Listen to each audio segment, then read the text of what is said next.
Supposons que quelqu'un est président de la République du Cameroun et il décide de dire j'interdis l'importation du blé au Cameroun. Désormais, on n'importe plus le blé au Cameroun parce qu'il faut faire la promotion de la production locale. Il faut utiliser le manioc local. Il faut utiliser le riz produit localement. Il faut utiliser toutes les tubercules qu'on a localement, produire notre propre farine pour faire tourner notre économie. C'est ce que le peuple attend. Le peuple qui va aller aux urnes. Le peuple attend que le dirigeant prenne une décision pareille. Parce que là, ça va permettre de booster l'économie, comme j'entends souvent dans les débats. Mais la question que j'ai envie de poser est la suivante. Si le dirigeant politique décide d'empêcher au blé d'entrer au Cameroun dès la semaine prochaine, la première chose qui se passe, c'est que il décide donc volontairement d'amputer une grosse partie de son budget. Oui. Parce que le blé qui entre au Cameroun fait tourner toute une industrie. Pour ne pas dire toute une chaîne de valeur. Parce que quand le blé entre au Cameroun, c'est ça qu'on va utiliser pour faire le pain dans les boulangeries. C'est ça qu'on va utiliser pour faire les crêpes. C'est ça qu'on va utiliser pour faire les beignets. C'est ça qu'on va utiliser pour faire tellement d'autres produits. Partant de la mamie Makalaki dans ton quartier jusqu'à la grande boulangerie qui fait des gâteaux et tout ce que tu peux imaginer. Donc si on décide qu'on ferme le blé, qu'on n'importe plus le blé, ce qui va se passer, c'est que ça va paralyser toute cette économie-là. Ça veut dire qu'on aura les entreprises qui utilisaient le blé pour pouvoir fonctionner, qui ne pourront plus payer les impôts parce qu'ils vont vous dire notre principale matière première, on n'arrive plus à l'avoir, donc on n'arrive plus à fabriquer nos produits, donc on ne peut plus payer les impôts. Il y a beaucoup d'entreprises qui vont déposer le bilan. Ça veut dire que l'argent que l'État se faisait grâce au blé va diminuer drastiquement, alors que même l'argent qu'on avait déjà, 85% provenait déjà des étrangers. Donc le peu d'argent qu'on a, qui ne permet même pas de construire les routes, je suis d'accord, qu'il y a beaucoup qui détournent, et je ne sais même pas pourquoi ils sont en prison, parce qu'en prison, ils consomment encore le budget, parce que pour faire fonctionner les prisons, il faut encore de l'argent, puisqu'en prison, il y a la lumière, en prison, on mange, en prison, il y a le personnel pour garder les prisonniers, en prison, il y a la télé, en prison, il y a les médecins. Donc ça veut dire qu'il y a encore un budget pour la prison, pour garder ceux qui ont volé l'argent qui devait permettre de construire les routes. Donc moi je trouve même que la prison, c'est quelque chose qui ne doit même pas exister. Ça veut dire soit on vous exécute définitivement, soit vous allez faire des travaux forcés à la hauteur de ce que vous avez causé comme dommage. Si tant est que la justice a établi votre responsabilité de manière définitive, sans plus aucun recours possible, ou alors vous devez rembourser, ou on doit saisir tous vos biens. De toutes les manières, il y a tellement d'autres astuces en dehors de la prison. La prison, c'est occidental.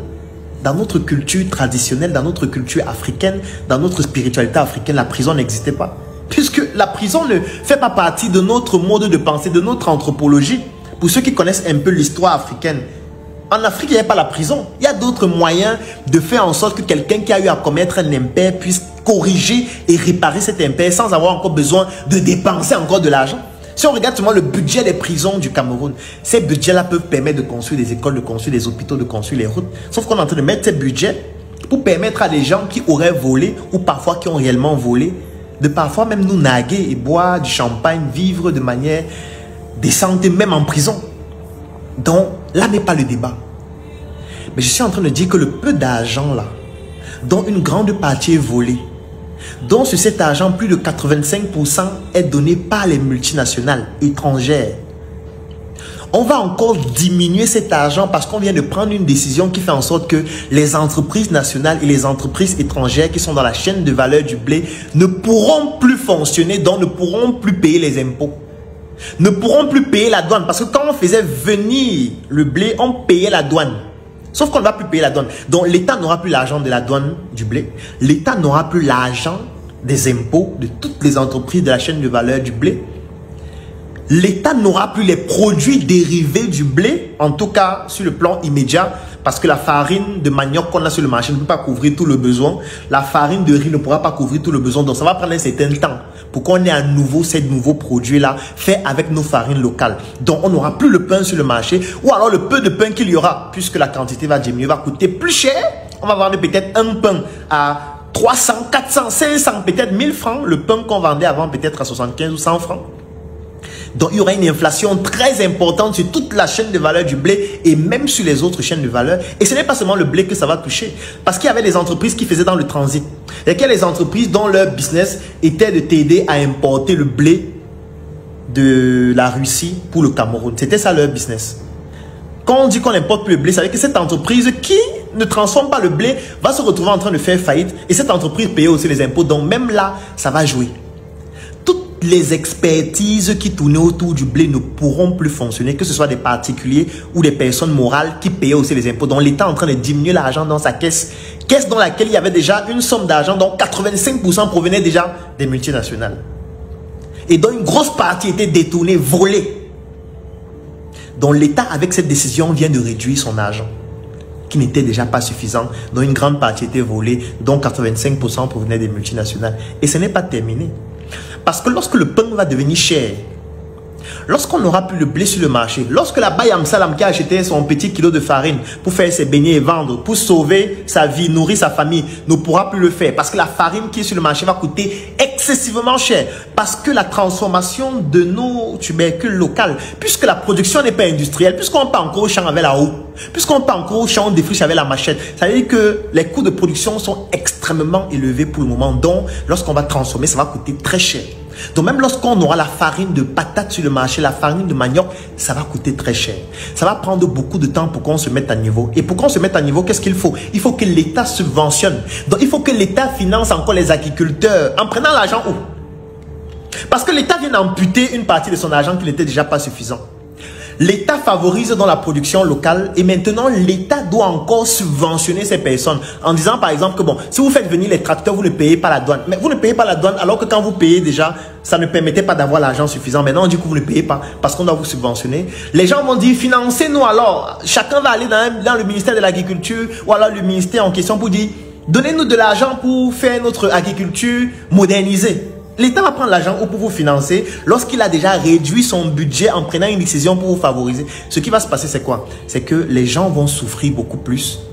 Et quand ils vont souffrir, ils vont accuser la personne qui vient de prendre cette décision-là en disant à cette personne de partir. C'est ce qui va se passer. Vous voyez comment une simple décision populiste peut entraîner des conséquences drastiques parce que ce n'est pas nous qui avons notre propre argent. Tous les jours, quand je suis sur Internet, je parle d'entrepreneuriat. On dit, oh, tu vas voir le taux, oh, machin, tu as raté ta vie. Est-ce que tu es même médecin? Tu peux faire 7 ans de médecine, tu vends les chips, tu vends les habits, tu vends les chaussures. Les gens ne comprennent pas que les chips que nous vendons, nous avons une entreprise qui est logée à Yaoundé. Nous avons une usine à Yaoundé. Nous recrutons des Camerounais. Nous produisons ces chips en utilisant la matière première locale dont nous apportons une plus-value en transformant la matière première locale. Nous développons toute une chaîne de valeur. Nous produisons dans ces chips. Nous les vendons sur le plan local. Nous les exportons. Nous générons des devises. Nous payons les impôts. Nous communiquons. Nous inspirons d'autres jeunes à le faire. Nous sommes en train de participer comme citoyens en appliquant notre droit et en exerçant notre devoir avec nos cartes d'électeurs. Mais les gens sont sur Internet en train de dire, vous êtes des bavards, vous racontez vos vies, vous êtes toujours en train de raconter du n'importe quoi. En fait, ils ne comprennent pas qu'un État comme le Cameroun a besoin des entrepreneurs pour que ce ne soit plus les étrangers qui financent à 85% notre économie et nous empêchent donc de prendre ce type de décision. Parce que prenons le cas inverse. Si c'était les nationaux qui contribuaient à 85% des recettes fiscales, l'État devait pouvoir facilement prendre cette décision. Parce que lorsque le chef d'État devait dire « je suspends cela », il devait avoir un background derrière très puissant, d'industriels camerounais puissants qui détiennent l'économie à 85% et qui peuvent dire « moi je prends le secteur du manioc, on va investir 200 milliards dans le manioc ». D'autres entrepreneurs ou industriels disent « moi je vais investir dans la patate, moi je vais investir dans tel ». Parce que étant donné que c'est nous qui contrôlons notre économie, on devait pouvoir soutenir la décision du chef de l'État parce qu'on a les moyens de le faire. Aujourd'hui, qu'est-ce qu'on a? Si on prend certaines décisions, ils peuvent décider de nous couper Internet. On a coupé Internet dernièrement, non? On a fait quoi? Puisqu'on n'a pas de backup, on n'a rien d'autre à proposer. On va aller plonger dans la mer pour souder les câbles. S'il prend une autre décision dans un autre domaine du système éducatif et il nous paralyse, qu'est-ce qu'on fait quoi? Même nos livres sont importés. Les livres que nos enfants étudient à l'école, c'est importé. Vous voyez comment ça réduit la marge de manœuvre de nos décisions, sans compter le fait que notre pays vit de l'aide. L'aide de la Chine, l'aide du Japon, l'aide de la France, l'aide des États-Unis. On vit de l'aide. Au point où dans notre budget, il y a les rubriques aide. Ça veut dire que même pour faire fonctionner notre État, il y a des rubriques aide. Et qui dit aide dit que tu dois pouvoir conforter aussi la personne qui t'aide. Parce que tu es un mendiant. Parce que c'est ce que ça veut dire. Quand on t'aide tout le temps, ça veut dire que tu es un mendiant. Un mendiant ne peut pas prendre du zèle et commencer à dire à ceux qui l'aident que dis donc, fichez le camp, je vais faire comme je veux. Tu vas faire comme tu veux. Alors que tu es un mendiant. Non, tu ne peux pas faire comme tu veux. Tu vas faire comme nous on a dit. Donc, ça ampute ta capacité à prendre un certain type de décision. Il faut faire très attention à certains politiciens qui ne comprennent pas cette complexité de la gestion et qui viennent juste dire, on va changer ça, on va faire ceci, quand on va prendre le pouvoir, on va faire cela. Je ne suis pas en train de conforter ceux qui sont là. Je suis en train de dire que la gestion prend en compte l'aspect critique, l'aspect complexe, l'aspect global. Quand la guerre se déroule en Ukraine, là-bas, les prix augmentent ici au Cameroun. Ça, c'est l'aspect global. On ne contrôle pas ça. Quand je parle de l'aspect complexe, c'est pour vous montrer à quel point une décision a une implication dans plusieurs autres secteurs d'activité. C'est complexe et il faut des expertises pour analyser cela. Quand je parle de l'aspect critique, c'est de dire, vous devez avoir votre carte d'électeur, vous devez choisir, oui. Mais est-ce que ça suffit? Lorsqu'on n'a pas d'argent et lorsque nous sommes des mendiants. Le jour où nous allons arrêter d'être des mendiants, le jour où nous allons travailler beaucoup plus, moins danser sur Internet, moins faire de la comédie, le jour où nous allons nous concentrer sur la production de la valeur ajoutée, sur plusieurs secteurs d'activité, nous allons avoir nos propres réseaux sociaux, nous allons avoir notre propre système éducatif, nous allons utiliser notre culture pour nous développer, nous allons avoir les moyens de financer nos politiques. Ce jour-là, le vote va devenir très important parce que c'est nous qui finançons l'économie, c'est nous qui avons le backup, donc c'est nous réellement qui décidons. Pour le moment, ce sont les étrangers qui décident, mais de toutes les manières, que chacun ait sa carte d'électeur, parce que qui sait, un jour ça changera. C'est la raison pour laquelle on se bat tous les jours sur Internet, pour commencer par cette révolution des mentalités qui progressivement va permettre de développer une masse critique de peuples qui comprennent qu'on doit se battre pour s'en sortir et qu'il est interdit de pleurer. À ce qu'il paraît, tu es une légende. À ce qu'il paraît, tu diriges le plus grand cartel de tous les temps.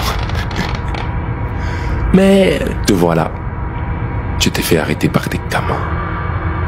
Et juste pour ta renommée, je vais te laisser une dernière chance.